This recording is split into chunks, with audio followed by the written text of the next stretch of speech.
Welcome, travelers of the interwebs and whatnot. I am Ross Faries, and this gentleman on screen is, of course, Madhog, thy master. And today... Well, today I happen to be your client, your customer, so could you please serve me a brand teeny? Coming right up. Emotions. Here you go. Thank you. Here's my invisible drink. Glug, glug, glug, glug. So, did I ever tell you my entire life story? No, please don't. Yes, as he said, welcome everybody, welcome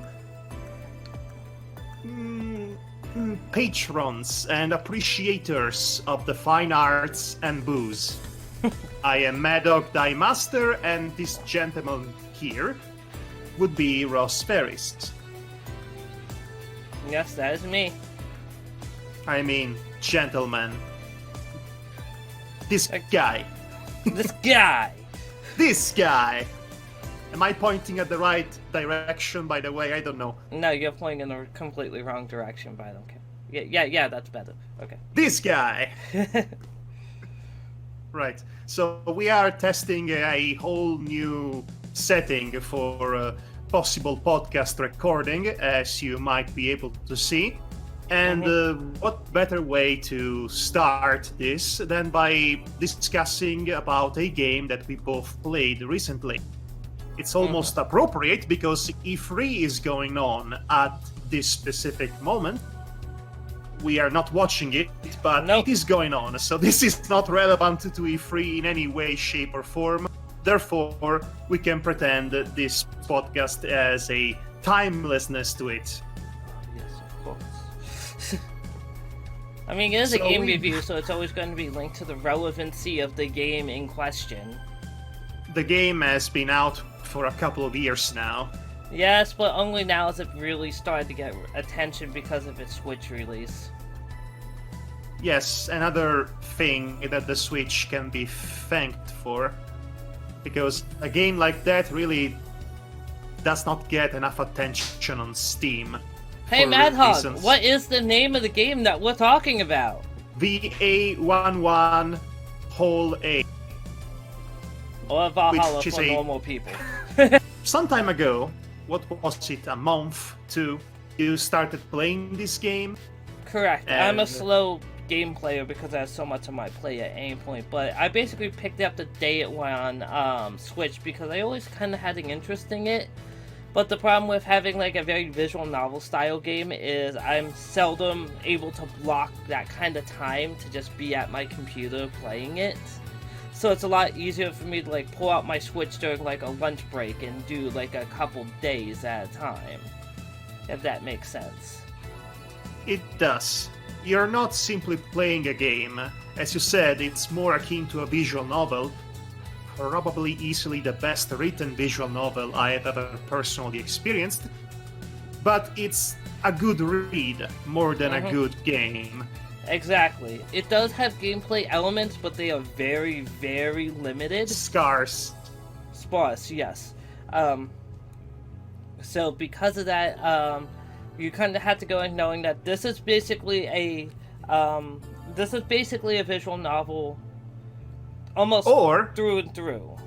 Or as the game puts it, Cyberpunk Bartender action.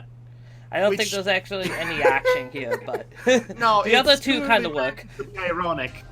It's a parody and homage to Hideo Kojima. Yes. There is a lot of tributing to Hideo Kojima in this game, as well as many other tributes to science fiction and cyberpunk, and even some more unexpected homages that don't really seem to fit with the setting, but we'll cross that bridge once we get there. So, Valhalla! But just to real quick talk about the popularity spike it's gotten since going on the Switch. It's literally at the point where the characters are now finding themselves in other games. Oh, that's always a good sign. So, there's a mobile gachapon, freemium cash grabs thing called Girls Frontline, that Valhalla characters are now in. Yes, that sounds about right. So, which characters do you think would be in a military-based gun shooter game? I don't know, Dorothy? Yes! But who else do you think would make it? I don't know, the Rei Ayanami girl? Nope. That would make too much sense. Alma? Yes! So they took the best female characters in the game and just splashed them all over a genre that does not really represent who they are as people and characters? Exactly. I never heard that one before. I mean, if we go by that logic, then Super Smash Brothers should not have half of its cast of characters. I guess you have a point there, but it still is just amusing to me that they're like, nope, just throw in the two most popular female characters despite the fact they make 0 sense into it. When there's actually characters that fit better in universe. Like, you know, the boss and the, again, Rei Ayanami character would work great for that sort of game. Dana and, Yes. Sei. Indeed. But let's just take a step back and Yes. talk about this game proper, which is to say, let's talk about the background of this game. Let's address the cybernetic elephant in the room, if you will. Let's have a short discussion about the cyberpunk, the genre as a whole, because in order to properly address what brand of cyberpunk this game is showcasing, or rather, what does it do with the genre itself, we need to first determine what the genre is all about traditionally. And if you recall, a few years ago we did a mini podcast addressing cyberpunk and more specifically how the reality, the society we live in has already turned into a capitalist technocratic dystopia. The only thing that's missing is the aesthetic, because everything else is pretty much spot on.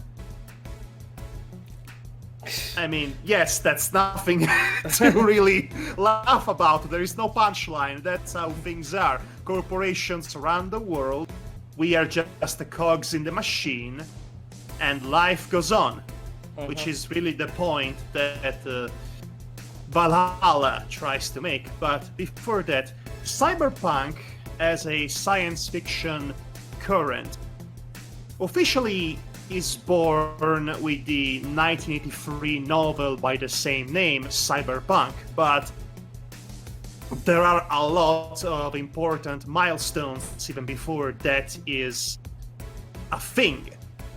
There is obviously the classic film Blade Runner from 1982, which pretty much inspired the entire aesthetic of the genre.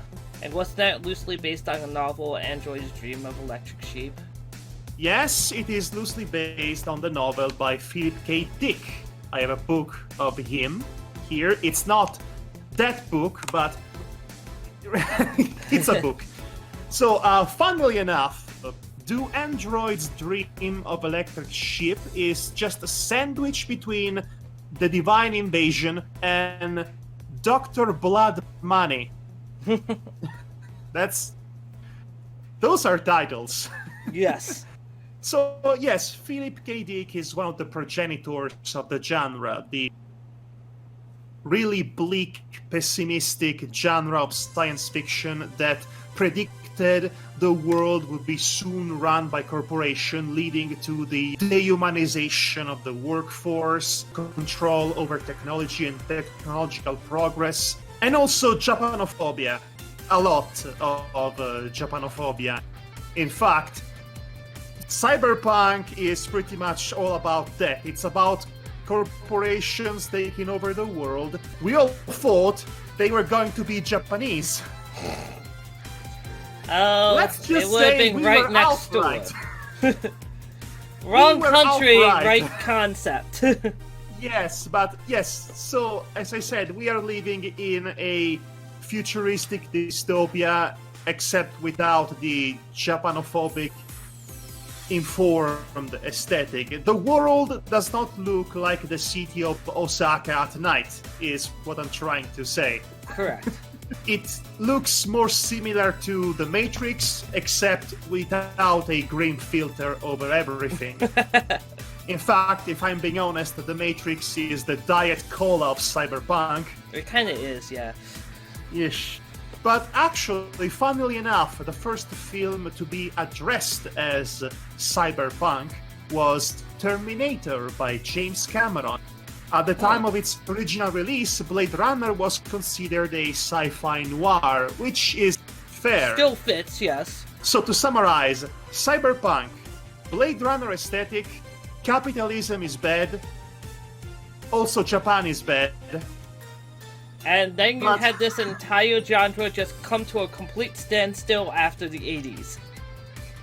And the 90s. Yeah, there wasn't even really much advancement in the 90s. You would have It was genre, pretty big you'd in the have 90s genre in pieces, Japan. but they didn't really evolve it. Yes, I mean, aesthetically and thematically, we were stuck in the 80s.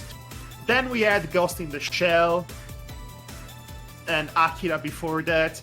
At some point, The Matrix came along, and then the years went by, and eventually we all awakened and realized that the world we live in is a cyberpunk dystopia. Corporations run not just society, but the very way we live and interact with each other. Black Mirror reference right here. Imagine it. Imagine I have a phone. That's the Black Mirror symbolism. All of that. Those are just words I said, but it should give you the idea of what is the current standing with society. But, generally speaking, usually, and this is relevant to Valhalla, is generally speaking, every cyberpunk story is a heavy downer. Because it's always... Yes. It is always Yes. very much focused on all the negative elements of that society. Culturally, it makes sense. In between the 80s and the 90s, forced positivity and unearned optimism were pretty much the outline. Everything is fine. Don't question the government. Don't question society. Everything is fine. You love it. It makes sense that in that climate, being edgy and rebellious and looking at the world as this black hole just full of despair and nothing really matters and nothing really is worth saving, everything is bleak and pessimistic. It makes sense that be the punk scene. By reversing that logic, the world we live in today is dominated by edginess and cynicism and pessimism, and everything is bad, and it's just overwhelming and oppressing to even think about it. It makes sense that in this climate, punk would be the exact opposite. Rebelling against this means being nice to each other, appreciating your fellow human, rediscovering empathy. I'm sure by now you must have heard about Hope Punk, which is a terrible mouthful of a word, but it gives you the idea of what is the current punk movement, what is needed right now. Gotcha. Meanwhile, corporations are making their big multi-million-dollar cyberpunk game, because that makes complete sense. Yeah, Cyberpunk 2077. Oh, man.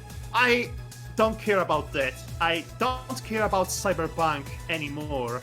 Rather, I don't care about the old ways by which we address cyberpunk. I don't care about the old ways by which You don't care about we... the 80s cyberpunk, essentially. The Well- downers, the same themes hammered as nauseum. it's not even about that. I still appreciate the cheesy, corny aesthetic of a good 80s cyberpunk, and I still appreciate exploring the themes of human condition and what it means to be human and everything in between.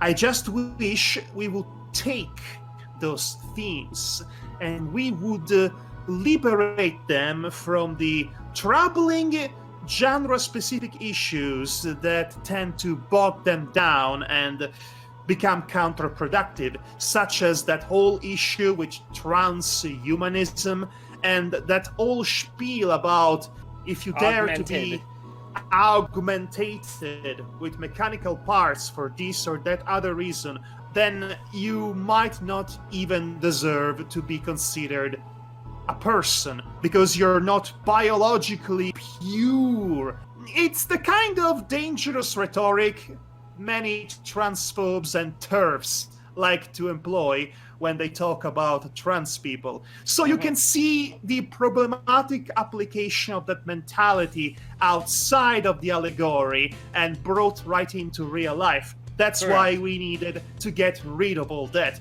to make good science fiction. Not just good cyberpunk, but good, interesting, modern, contemporary science fiction. And that, yes, brings us to Valhalla, finally. Well, it's good. 20 minutes into our reviewing, we're just now starting to talk about the game. It's important to establish those grounds before we start building on those grounds. So, if you like my metaphor there. Well, this is a game that very quickly lets you know that it is not a downer, that it very much wants you to have fun while being there. I mean, you're literally serving drinks to hyper-intelligent dogs. Yes, that too. You are serving drinks to a veritable, colorful bunch of characters that you will love spending time together. And let's not mince words. This game does not simply pretend that the world isn't garbage. It is very much aware that we live in a hellish, technocratic, corporation-driven dystopia. It even has the classic 80s cyberpunk aesthetic. In fact, it looks like a Sega CD game by Hideo Kojima. Or at least that's I think the aesthetic that the developers said that they were going for was actually like a late MSX game. Yes, that too, but the homages to Hideo Kojima are so many that a comparison with something like Snatcher is impossible not to make. Fair enough. It's very pleasant to look at. Every character has several tributes to pre-existing character designs into them, but they still come across as their own characters with their own lives and backgrounds and ongoing stories and narratives that you get to experience vicariously as you serve drinks to them and talk to them. Because Valhalla isn't really interested at the about the outer world at large. Valhalla is interested in exploring its characters. It's interested in the people. Exactly. So it's you're not going to find out about the mega corporations. Like, yes, you'll get small tidbits about them, but just for the most basic of world building. Rather, they're far more interested in saying, okay, who's this person that's in front of you? What's their deal? What's their likes and dislikes? And, over multiple visits, you'll usually get to know quite a bit about the people that the game decides to focus on. It's great. That's exactly what I wanted from Cyberpunk without even knowing I wanted it specifically from Cyberpunk. We scale down from the more grandiose themes about capitalism and the human condition. Mega corporations running the country, they are there, they are in the background, but the game isn't about the dystopia. It's about the people living in the cyberpunk dystopia. Because as bad as things are, life still goes on day after day. And human contact does not simply go away because the technology has become so oppressive and it's centralized most of our interactions. The human contact, the need to see and be with each other is still prevalent, even in the most oppressive of situations, in the most oppressive futuristic civilization, such as the one presented in Valhalla. But in the end, there is still hope for us all because, again, we are just still people. Mm-hmm. And we need each other, and that is what makes this game differ from the traditionally more bleak and pessimistic subgenre. Hope.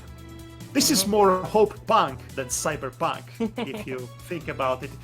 They have the aesthetic and they definitely have the world building in the background, but this is about the people living on a day-by-day basis and what they're about. And it's a very, very diverse cast of characters, too.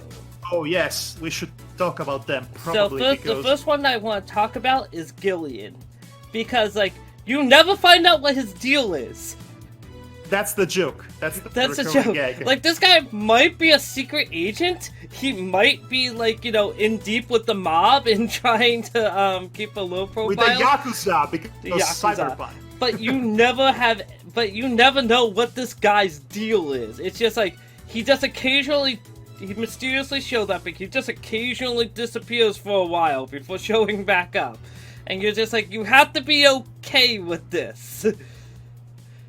I mean, it's his life, it's his business, and is the butt of everyone's joke. Constantly. Like, my favorite bit in there is, like, the one day he got laid, and, like, literally every single person coming in there is just like, oh, wow, you got laid. Like, every single person, everybody. he's just like, how? Actually, my favorite beat in the game, it's a bit more subtle than that. It's about that one day in which something might have exploded in the distance, and everybody starts speculating what it was. And that, other than being fun in its own right, also provides us with some more subtle elements of world building, because it could be a gun, it could be a car, it could be a droid, it could be all of the above. Mm-hmm.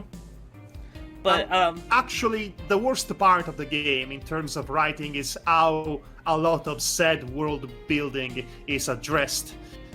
Because when you get to read faux articles in a fake BuzzFeed, for example, or anything else that you see through your phone, the world experienced through the Black Mirror, if you will, that's good world building. It's there if you want to interact with it, but it's not necessary to enjoy the story. Unfortunately, a lot of it is brought upon in a very awkward and forced manner by having characters at the bar just starting to rant to you, going on tangents about, okay, so this is how the androids operate. Oh, and by the way, this is the police force. Let me tell you in painful detail how it works and all the sections that compose it, and so on and so forth. It tends to be a bit on the nose in that sense. Ironically, when the game is at its most cyberpunk, it is also the least enjoyable. So but yes, the characters. Let's go real back quick, to the characters. The boss is great, Dana. Dana is she's done everything already, and like it's just a matter of seeing all the things that she's done throughout the course of it, because Jill's like, okay, so like what's her deal? Like, you know, what's like she's still trying to figure out, like, you know, exactly what she's about, because like she hears so many rumors about her, and she's like, there's no way they could all be true. And like every single time it seems like, no, they seem to be true. She was a pro wrestler at some point. Yes. She fought bears in an underground fighting pit. She was a superhero who saved a girl from a burning building without taking credit. she lost her arm at some point and replaced it with a robot arm, and we don't really know what's up with that. She's like Gilliam, except not the butt of every joke. In fact, she might be the most cool character in the cast in that sense. No wonder the main heroine has a crush on her. A very, very gay crush on her. She's bi, by the way. Oh yes, it's very clear that our protagonist, Jill, while she swings both ways, she's definitely more receptive to the female. Yeah, I mean, she has had men, but she definitely seems to like women better. Well, we assume that because a huge part of her backstory, which at some point inevitably takes center stage in the overarching narrative. Well, I mean, it is her story, so, of course, what is important to her is going to eventually take center stage in good storytelling. Yes, so as I said, her backstory is deeply linked with another woman that may or may not be part of her life at this point. And that's all I'm going to say about that. Correct. Well, let's see, back to our characters, and then we start having the patrons of the bar, because, these were just the people that you surround yourself with. Just let me tell you about the very first Patreon of the bar. It ensured that I was going to have one heck of a good time. Because literally J. Jonah Jameson shows up at the bar. It's pretty him. much. That's who it is, yep. It's a J. Jonah Jameson type.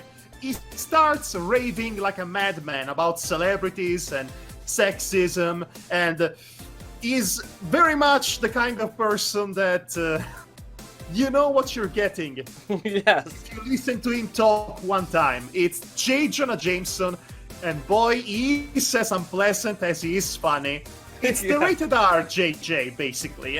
Basically. And I cannot help but loving him because of that. Even though he's a sexist... I mean, he's a sexist kind of piece of scum, but on the other hand... Yes, absolutely. On the other hand, he still has moments where you can kind of relate to his struggle to try to keep his, newspaper open in this completely oppressive society where he's just like, yes, I don't actually like running these fucking pieces, but I have to pay the bill somehow. And if I try to dig too deep and do due diligence as a journalism, I'm gonna get thrown in fucking jail, let alone my paper get taken away. Corporations own the press, and they literally also own the police force. It is very much a RoboCop situation here. Oh, and by the way, they reference RoboCop 2 in this game. Yes, obviously. Blatantly. Yes, there is that one TV screen in the background of the bar. I'll buy that for $1, yes. That's really the running theme between all these characters. Even the most unpleasant ones, they have interesting facets to them. Like that guy who shows up and demands a Simpsons joke for a drink. And the funniest part is that the game actually had provided me, since the beginning, with that very specific kind of drink for this specific scenario. Hold on, here's the thing though. If you actually serve that, because I did, it's actually a mistake. Yes. I actually served him a random drink, and that was what you're actually supposed to do, Yes. I'm actually sad I didn't serve him the punchline, the obvious one, just to see his Yoko Ono style reaction to it. I would have been like Mo serving Yoko Ono a literal drink inside a hat with a olive at the center of it, or something along those lines. Let me segue briefly to another issue I have with the game, specifically in relation to its references, because some of those are very much wanted. Mm-hmm. They are needed, they are part of the genre, they are part of the tropes, so it makes sense to have a reference to RoboCop, a reference to Neon Genesis Evangelion. Why not? There is a character who very much looks like Rei Ayanami. except she actually has a good personality. What? But there is a difference between a tribute and just a blatant ripoff, and sometimes the difference is very subtle, because it's one thing to have a character that looks vaguely like Rei Ayanami. Yes. It's another thing altogether to have literally Kano showing up in the bar. Freaking Kano! It's literally him with a different name. Yeah. Yep. Yep. It's Kano! Wow! He's also a contract killer! Yep. Literally Kano! Robot Yep. arm, laser eye. It's Kano. Hey, you don't know Kano might be a nice guy in private too. We don't get to see him in private. As soon as he showed up, I yelled at the top of my lungs, Kano! I couldn't help it. Like, sometimes you get moments like that, though, where you just feel like, the developers are clearly just doing whatever the hell they want to do right now. And, like, that's not necessarily a bad thing, but, it does at least show that they were having fun doing what they were doing. And, they were very much, passionate about it. They never got bored of the project before they completed it. Yes. And also, about the part regarding their project making, let's take that topic on the side for a moment and let's address it later, because I have something to say specifically about what went into making this game, or rather the conditions surrounding the making of the game, because that's another rabbit hole in its own right. Okay. But anyway, we're still trying to go through the characters, so I think it's time to start talking about the plethora of female characters that basically the game kind of really tries to focus on. Like we only mentioned, there is a reason. There is a reason why somebody, including the creators of this game, refer to it as a waifu game. Yes. They were kind of proud of what they did, and, Yes. considering the majority of how the writing going into the female characters, they really kind of have every right, to be honestly. You know what? They did a good job for the most part. You know what? I've never really understood the appeal of waifus. I understand the appeal of being, shall we say, interested in a fictional female character, depending on the design, on personality. I understand that. I even understand why you would want porn of it. Mm-hmm. I understand that, but waifu has always been a step too far, if you ask me. You would want to literally marry a character that doesn't exist. That character cannot give you affection back. And then the pop star showed up at the bar. I get it now. I approve. If she had been in this game more than twice, she could have easily been the best character, because she exudes charisma and passion and just adorableness with everything she says and does. It's a character that demands attention, and that makes sense since she is a pop star. Not just a pop star, she's an android pop star. And she's apparently bigger than Jesus. And she's humble about it, too. Yes! Oh my gosh! Oh my gosh! Can this character be any more perfect? Any more waifu material? Wow. And she even has her own blog within the game. You can actually go read it during downtime. That's great. That's really a character I wish I could have spent more time with. She even had the entire staff of the bar and Patreons currently at the bar chanting her name. Without even trying. That's fantastic. So, who else do we have? So, of course, we have the aforementioned, Rei Ayanami standing Sei, who definitely has a personality. Like, she's a sweet girl, but not terribly bright. So she ended up getting a job with the police, but unlike most of the police force, she's actually really interested in trying to help people as much as possible. Yes, and then the police force collapses, and there is a civil unrest, and the corporations basically fire the entire police force, and the remaining ones go on a rampage, and then the citizens fight back, and we are currently in a situation in which every former member of said police force is hunted down and lynched. So there is a whole subplot specifically about that involving Sei. Mm-hmm.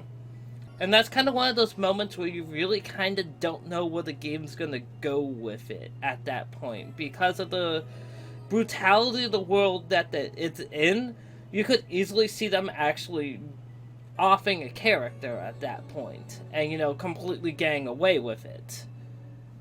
I will not tell you what happens to her, but suffice to say, it's one of those things that you definitely could see them actually pulling the trigger, so to speak. All of this subplot, as we established already, is something that you can only experience either through talking to people at the bar or by reading the news app in your phone during downtime. But anyway, she's a good character, but she's not the best character. Correct. Which I think we should address at this point. Not quite yet, because we also had to address the character that's kind of joined at Sei's hip, so to speak. The cat girl. Oh yes, the cat girl. Okay, when she showed up and the term cat boomer was thrown around casually, I had a double take back at that point. Wait, what? Wait, boomers with cat ears? Is that what we are talking about? Apparently, people in the future, they all tend to have nanomachines in their body, which the thought alone is terrifying and definitely dystopian. But because of that, there are some people who develop some form of sickness and their bodies reject the nanomachine. They have an allergy to them. And if the parents of the unborn child registered with that specific symptom, with that disease, are rich enough, they can have surgery to save their lives. The side effect thereof is apparently cat ears. Yes, not a cat tail, just cat ears. And they are not even ears, they are just protrusions. They are madly decorative. They still have human ears. They would fit perfectly in Ruby. That sense. But yes, that is extremely confusing, and let's just face it, the makers of this game really wanted a cat girl somewhere in this, so they basically they jumped through narrative hoops to kind of justify one. They really didn't need one. We have robots, we have androids that can mod each other, that can mod themselves to have specific elements added to them. Dorothy so you can kind of pop out cat ears whenever she wants. Exactly. Why would you need to invent an excuse for cat ears if you can just, say technology? I don't know, man. But so basically, and the character itself is probably one of the least how do I put it? One of the least memorable of them, besides being a cat girl, just personality wise, because her entire character is essentially just joined on Sei. She is so hyper obsessed with Sei throughout the entire time that you spend with her that she's more of an accessory to Sei than her own character.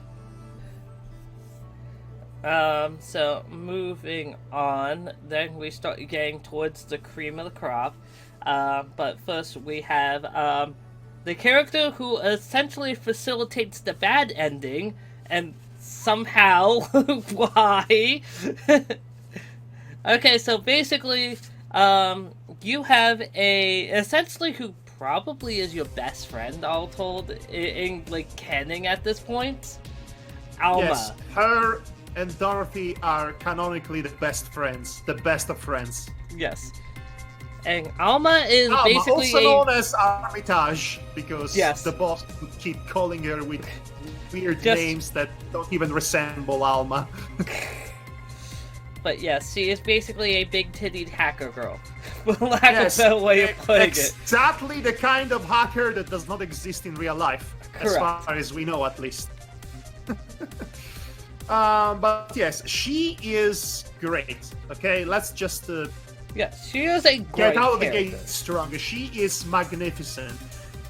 She's a beautiful woman. She's a beautiful friend to Jill. She's always there for her, and vice versa. There is even this magnificent moment towards the end in which she actually gets besides the counter of the bar, and Jill gets to be the client for a change, and she hacks the drink dispenser computer, and she starts serving drinks. That's great. That's the moment of fourth wall breaking. That's actually pretty nice, unlike the Anna moments. We'll get to those. But yes, Alma is a fantastic character. And I don't want to say much about her backstory or Correct, indeed because her family it's one of the most situation. entertaining in the game. It's just one of those things that, like, this character should have been my favorite character on paper, and she's not. But the joke that is close. that basically, the bad ending has you evicted from your apartment. Okay, so basically, Yes, like, because you could can't not pay the in bills. time the fee. So what happens in the bad ending is you basically go to live with Alma and sleep with her every single night in bed. And Jill's always said that she's literally attracted to her. So, like, you know, she would be like, I'll be all for this. Well, there is one problem. One single solitary problem with that. Yes. She's the most straight character in the entire game. Which is actually a rarity, come to think of it. Well, see, the only two characters that are canonically straight are Alma and Gillian. Everyone else is either gay, bi, or uncertain. Yes. It's the future, so it makes sense Yes. that, you know, bi and queer people are not discriminated for being who they are. Mm-hmm. And... and then, The more I you know. guess it's time. Actually, no. Don't forget about the two characters that almost single-handedly stole the game for Deal me. and, what's the Deal other and one? Betty. Every Yes. time Deal and Betty show up, it's like watching an episode of Will and Grace, except good, funny. They are, they are the cream of the crop. They actually work for Talking Dogs. Yes, they do. They work for Talking Dogs. Betty is a veterinarian, so that makes sense. And Deal is just there because he loves corgis. He Yes. loves dogs and puppies. He's a puppy boy. He's a puppy So maniac. It's incredibly cute, and they are just constantly Sniping bickering. each other, essentially. sniping yes. each other, especially Becky. I should say Betty. Betty. Betty is constantly sniping at him, and he does not react at all to her because he's so used to her sniping. He's just a cold-blooded professional snipe taker at that point. Betty is human, and Deal is a Lilim. Lilim, as I said before, is the robot race, the obligatory robot people in this cyberpunk universe. And Correct. refreshingly, at least in the city in which the game takes place, there is no discrimination against them, at least no explicit or socially accepted discrimination. There might be in the subtext, But for the most part, robots are just the people like you and me, and that's beautiful. There is an entire bit of world building and backstory as to how Lilim come to be and who takes care of them and what determines if they are fit to join society and work at any kind of job available to them, which is on the same level as humans, which is also great and progressive. It's very refreshing. If this were to be a normal cyberpunk universe, the robots would be a commentary on social inequality and dehumanization of the workforce. And if you're a really bad video game, then an allegory about slavery. Cough, David Cage, cough. Yes, told that. Yes, I gotcha. So, as I said, it is very refreshing to see this really funny human and robot dynamic, which is basically either an old married couple or two best friends who just enjoy taking the piss out of each other on a constant level. And it's always a pleasure to have them around. And I am scandalized, absolutely scandalized, I tell you, that there is not an ending for them. I mean, they are going to be making a Valhalla 2 at some point, so, hopefully we'll get... It's not actually Valhalla 2, it's Nirvana, which takes place in a completely different location with a completely different cast of characters in a bar that was actually mentioned in this game. Okay, well, sorry. But still, Deal and Betty do not have their own ending, and yet the pretentious guy with the Simpsons joke does. Yeah, he has like a conclusion, so whatever. It's weird. He is the least interesting character in the entire game. Also, I just had to say this because it just broke. Banjo-Kazooie is in Smash now. Whoa. So what, you're following E3 while we are recording a podcast? No, literally, like, everything just kind of blew up because I just announced it, so whatever. Like, I care not. Right, so with all of that said, I think it's time we finally address what is subjectively and maybe objectively the best character in the game. The best written, the most interesting, and just all around most enjoyable. Top notch. And Dorothy, that, of course, is the Dorothy. robot sex worker. Yes. We're not joking here. She is unironically like my favorite character in this entire thing. It's weird. Well, no, it's not weird. It's unique how they handled her character in this game, because I cannot recall a time in which a sex worker, a character who works in the sex industry, has had any actual good representation in media. Traditionally, they've always either been bad people or victims, or both. And when they are not being victims or bad people or all of the above in a terrible Sin City comic, then they provide a social commentary about the state of the sex industry.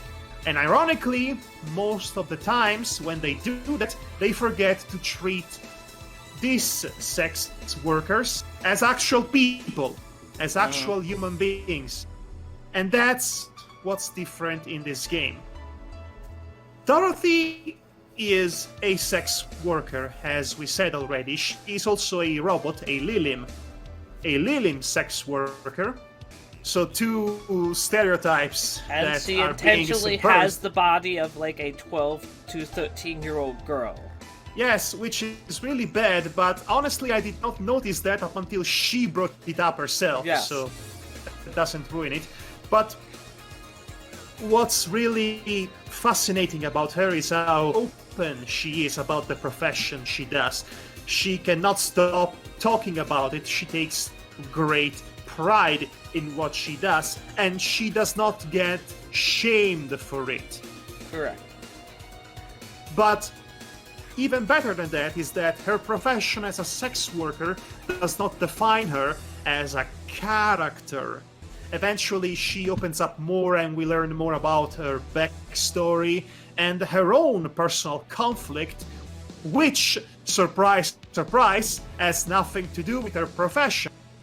Of course. She is not defined by what she does. She is defined by who she is. And what she does is a part of it, if you will.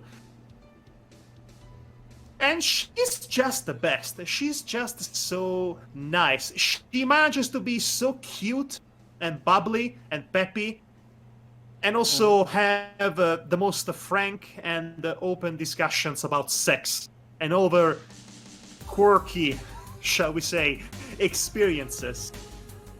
Also, she is such a good friend. There is this one time in which Jill was feeling really down and depressed for reasons. So she literally went to her home and spent the entire night hugging her.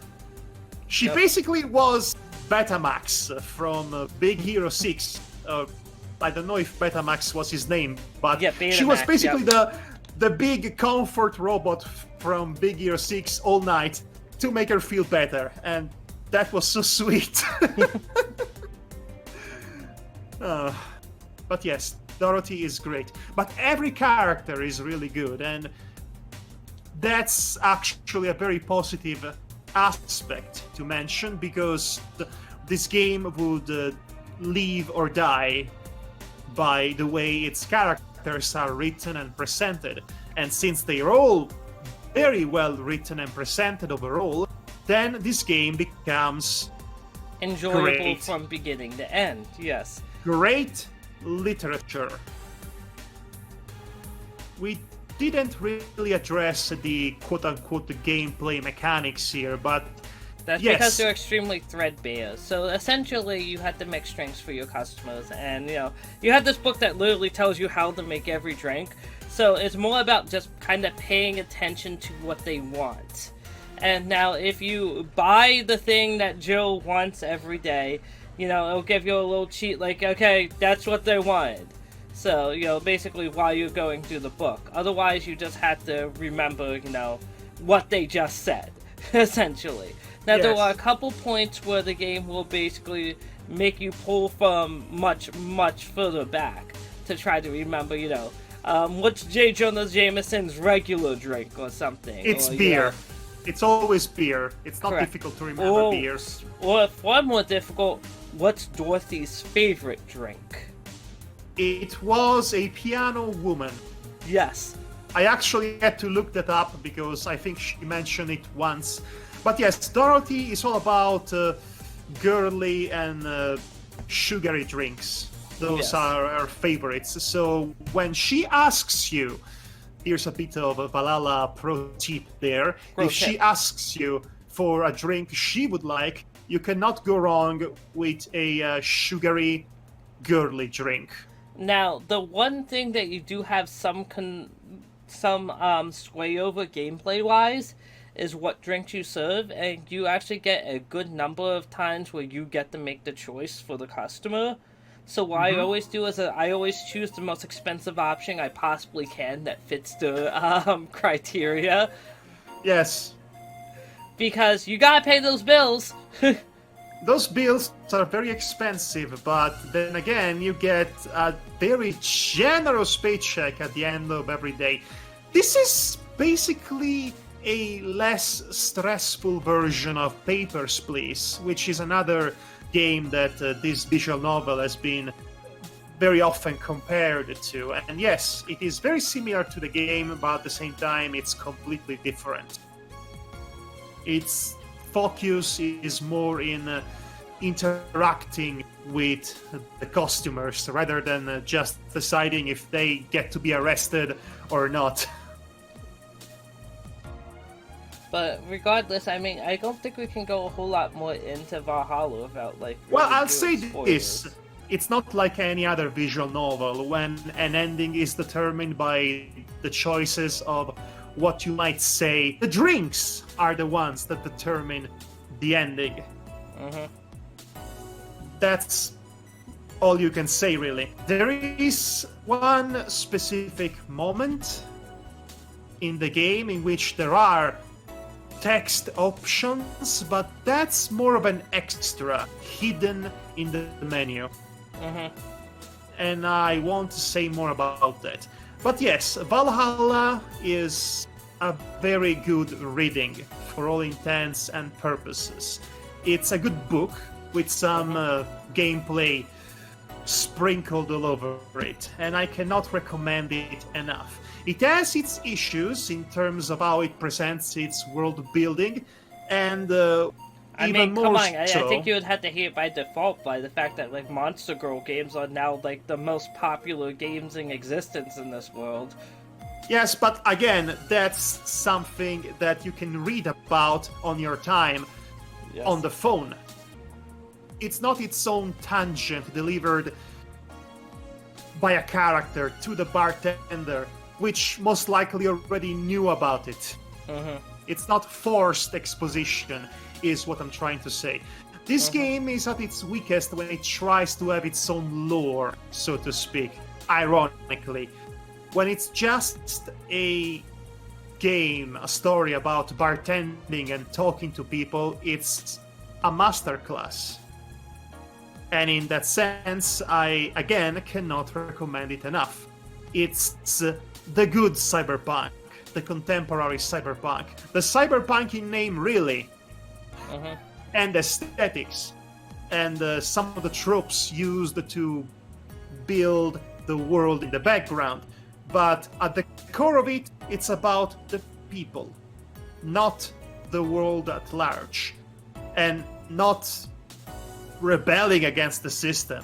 No, it's about existing in the system, and you're not less valid. Cyberpunk films and literature would have you believe that unless you are actively rebelling against the system, you don't deserve to be referred to as human, which is problematic in its own right. It's that deal with on the internet telling you, oh, so you hate society, and yet you partake in society. I am very smart. Well, yes. Now, before we get to the conclusion of this podcast and review, I wanted to address a very specific element regarding the context by which this game was made. Did you know that the team responsible for this is two guys from Venezuela? Yes, you have mentioned that to me. This is a Venezuelan video game, and apparently it was made in a point in time of a constant social and civil unrest, which is still going on in Venezuela, especially with the American government doing what American government does, or I should say CIA, doing what the CIA does best. Doopy-doopy-doo. Yes, and all that. So they only had a few hours during the day of electricity available to work on the game. It's miraculous that it was made at all, considering everything surrounding it, the social context by which it emerged. And that really had me thinking, because many of the situations described happening in the world of the game at large, and a really lot of applied the... to Venezuela as a whole right now. I can only assume that a lot of it might extend from the real life crisis going on down there. Crisis There's no other way to put it. happening. It's a crisis. It gives me a perspective about all the things that we have that we give for granted, such as electricity and the internet. In the world that they live in, they made a game that's about living in a world of oppression. And that really I don't want to say makes you think, but it does make you think. It's that unique perspective that you just don't get from a cyberpunk game made in America, for example. Yeah, an American cyberpunk game, even in this type of aesthetic, would still come out very, very differently. American cyberpunk would still be Japanophobic as all get out, because that's the aesthetic that has informed the entire genre. Also, it would be ironic to have a game about rebelling against the huge corporations when, say, Cyberpunk 2077 is being made by a huge corporation. Yeah. It's a lot more honest when you have a cyberpunk game about living in a world of oppression made by a small team that actually comes from a world of very explicit oppression and constant civil unrest. Yeah. I mean, there's definitely a level of earnestness there because of that. This is nothing if not earnest. They also seem to have a very contemporary understanding about internet culture, as all of their jokes about it are absolutely on point. Yes. Oh, and there is a lot of wrestling references in I noticed. Pro wrestling is the most popular sport in the world, apparently. Yes, that's how Santa Claus became Mega Santa Claus. Yes, it's actually part of the Mega Christmas lore in there. Wow, okay, yes. This game can be extremely silly, by the way. Yes. We said that there is a dose of reality in it, but and there is, it's also it's also silly. very much pants on head at points, and we love it. But I love how they basically depicted their version of pro wrestling. It's this mixed bag between WWE and NJPW. It's the kind of really obscure reference that only a true wrestling fan will appreciate. So I did appreciate them. I was also very baffled that they kept referencing it throughout it. Even the boss just comes out of the blue and does a rock reference. Okay, that happened. Sure.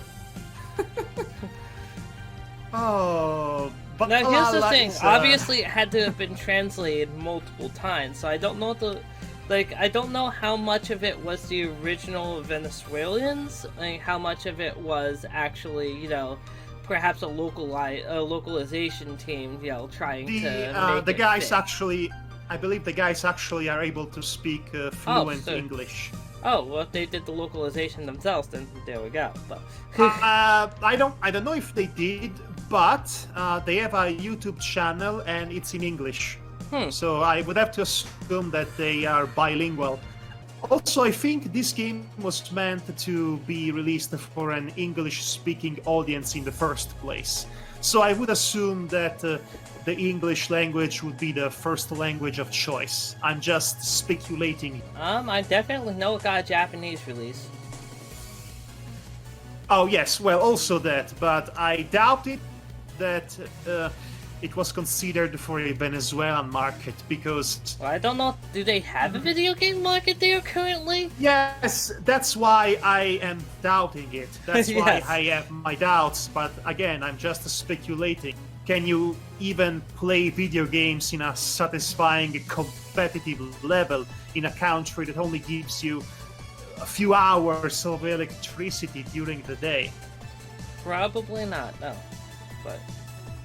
But anyway, that's all just a speculation that we shall put aside. Okay. This is our review of Valhalla. We said really everything that needed to be said. It's not terribly expensive, so I mean, No, it's not. If you have a PC and you find yourself at your PC a lot, then Or a Switch. or definitely a Switch, because you probably have one of those at this point. Let's face it. If you don't, you probably will have one in the near future. It's also available on the PlayStation 4. Oh yeah, that's right. They get a PS4 release. I think it's available in all major consoles. Well, maybe not. I don't think Xbox. it has an Xbox release. Who cares about Xbox? Nobody. That's who.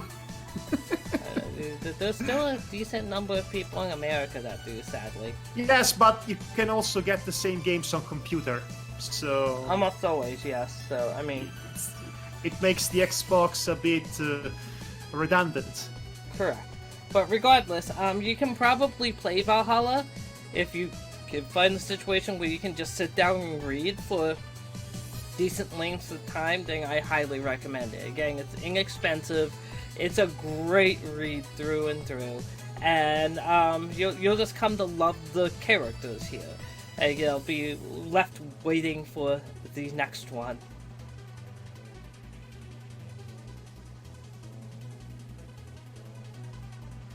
Any parting words? This game is so good that you will memorize the name of the drinks. Yes, you will. I do not know I how many remember blue Piano fairies Woman, I spilled. Piano Man, Blue Fairy, a lot actually, and Brand Teeny, a beer, Mars a big Blast. beer, Mars Mars Blast. Blast, and of course the manly drinks named after Gut wrestling Punch! moves. Urgh! Gut Punch, Suplex! Suplex, and Pile Driver. Alright. So, in the meantime... So good night, everybody.